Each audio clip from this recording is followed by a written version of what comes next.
Right. AP India వికాసం కోసం Bharatiya Janata party /NDA. Right, ఇవన్నీ బాగానే ఉన్నాయి. స్టీల్ ప్లాంట్ గురించి ఎందుకు మాట్లాడలేదు? ఆయన అట్లా వెళ్ళంగానే సాయంత్రం మరుసటి రోజు జగన్మోహన్ రెడ్డి గారు గాజువాకలో మాట్లాడారు.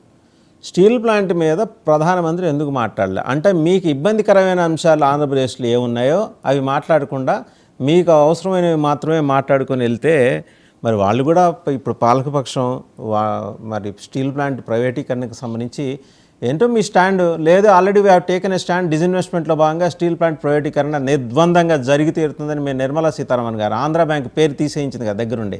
ఆవిడ స్టీల్ ప్లాంట్ విషయంలో టైమ్ అండ్ అగైన్ ఆమెను అడగనోడిది పాపం అనమాట. అడిగినప్పుడల్లా చెబుతోంది ఆవిడ. ఏది అడగకపోయినా చెప్పింది పార్లమెంట్లో. అదే మాట స్టీల్ ప్లాంట్ ప్రైవేటీకరణ జరుగుతుందండి నిర్ద్వందంగా చెప్పేయండి. మొహమాటాలు ఎందుకు? మీకు అన్ని మొహమాటాలు వదిలేశారు కదా, రహస్య ఒప్పందాలు. ఇది కూడా వదిలేస్తే సరిపోయేదిగా.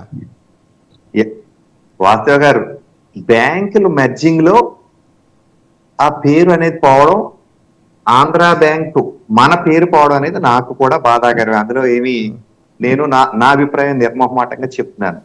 అయితే కొన్ని బ్యాంక్స్ అన్ని మెర్జ్ చేయాలని తీసుకునే అదేంటి ఒక పాలసీలో భాగంగా పేరు వెళ్ళిపోయింది. ఇది ఇంకో బ్యాంక్ లో మెర్జ్ అయింది. కెనరా బ్యాంక్ లో సిండికేట్ బ్యాంక్ మెర్జ్ చేశారు. సిండికేట్ బ్యాంక్ అనే పేరు పెట్టొచ్చుగా. కెనరా బ్యాంక్ ఎందుకు ఉంచారు? కర్ణాటక కనపడాలి.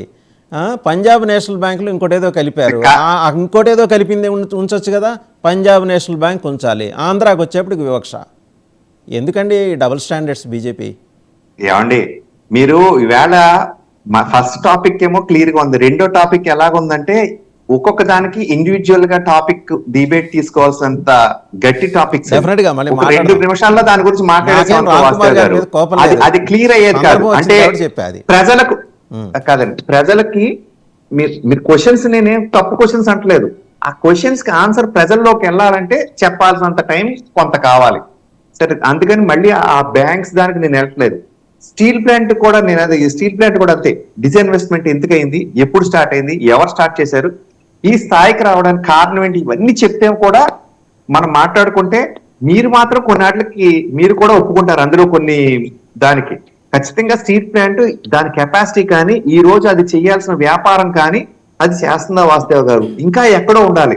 కొంతమందో లేకపోతే అందులో ఉన్న కొంతమంది చేసే, అంటే పై స్థాయిలో అన్నారా కింద స్థాయిలో అన్నారా? మళ్ళీ ఏ మాట నేను ఎలక్షన్ టైంలో మాట్లాడినా ఆ ఒక్కటే జింగ్ బ్యాంగ్ మన స్క్రోలింగ్ వేసేస్తారు.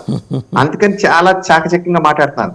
వాళ్ళు చేసిన తప్పుదాలు వల్లే ఈ స్థాయికి వచ్చింది. అది మాత్రం ఒప్పుకోవాలి కదా వాసుదేవ్ గారు.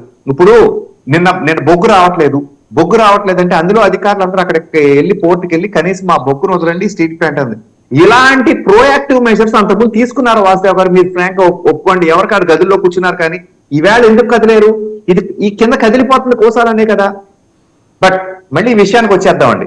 మా స్టాండ్ ఏంటనేది ఇనీషియల్ గా తీసుకోబోయారు, కానీ దాన్ని ఆన్ హోల్డ్ లో పెట్టి ఆ విషయాన్ని పక్కన పెడతాం. అందాక దాని మీద చర్చించి దాని మీద ఏమన్నా అక్కడ ప్రజలు ఆకాంక్ష ఏ విధంగా ఉంది, ఆంధ్రప్రదేశ్ కోసం మేము చెయ్యాలని కట్టుబడి ఉన్నాం కాబట్టి ఆంధ్రప్రదేశ్ కోసం ఆంధ్రప్రదేశ్ ప్రజల ఆకాంక్ష ఏ విధంగా ఉంటే ఆ విధంగా ముందుకెళ్లాలనేది దానికోసం మేము ఉన్నాము.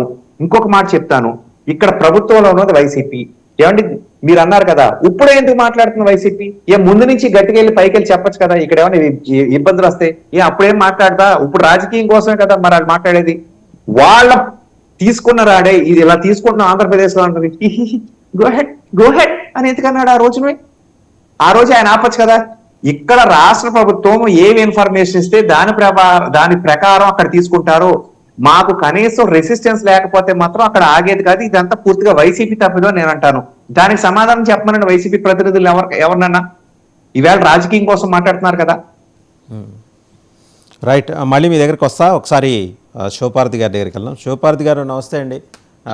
ఇది గుర్తుంచుకోవాల్సిన సందర్భం అంటూ మీ నాయకుడు ట్వీట్ చేశారు. నిజమే, ఎందుకంటే road show was a mega success. అందులో ఎలాంటి డిస్ప్యూట్ లేదు. కదిలి వచ్చిన అశేష జనవాహిని 1.5 కిలోమీటర్స్ పాటు దళిత బహుజనులు మినహా మిగిలిన అందరినీ కూడా ఆహ్వానించి చక్కగా మంచి ఆతిథ్యం ఇచ్చారు విజయవాడలో. సో మన ఎదురుగుండానే ఆతిథ్యం పొందకుండా దూరంగా ఒక అంటరాని వాడి మాదిరి వెళ్ళిపోయి పాపం ఇంట్లోనే హౌస్ అరెస్ట్ ఉన్న బాల్కోటే గారు కూడా మీ పక్కనే ఉన్నారు. సో ఇంకా అద్భుతమైన ఆతిథ్యం. ఇటువంటి ఫీస్ట్ ఉండదేమో బహుశా. అమరావతి కోసం 4.5 ఏళ్ళు గొంతు చించుకున్న మనిషికి అక్కడ చోట్లేదు. ముందుగా మీకు ప్యానెల్ ఉన్న పెద్దలకి 99 వీక్షకులకి గుడ్ మార్నింగ్ అండి.